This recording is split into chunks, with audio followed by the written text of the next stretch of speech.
কোরআন, এই কোরআন এর ভেতরে সব আছে। বেদ, বাইবেল, ত্রিপিটক, জিন্দা বিস্তা সব পৃথিবীর সমস্ত ধর্মগ্রন্থ বলে আমি রাজনীতি জানি না। ওর মধ্যে কিছু কেচ্ছা কাহিনী ছাড়া কিছু নাই, সারবত্তা বলতে কিছু নাই।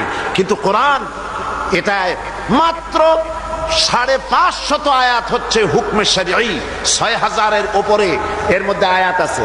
কত? 6000-এর উপরে আয়াত আছে।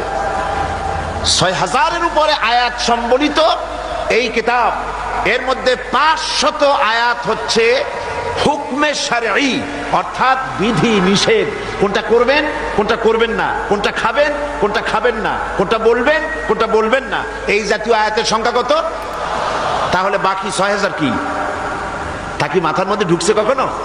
বাকি 6000 আয়াত ইতিহাস, দর্শন, চিকিৎসা বিজ্ঞান, রাজনীতি, অর্থনীতি, সমাজনীতি, খতত্ব, ভূতত্ব, নৃতত্ব, জ্যোতির্বিজ্ঞান, মানুষের জীবনে যা প্রয়োজন সব এই কোরআনের মধ্যে আল্লাহ পাক লিপিবদ্ধ করে দিয়েছেন।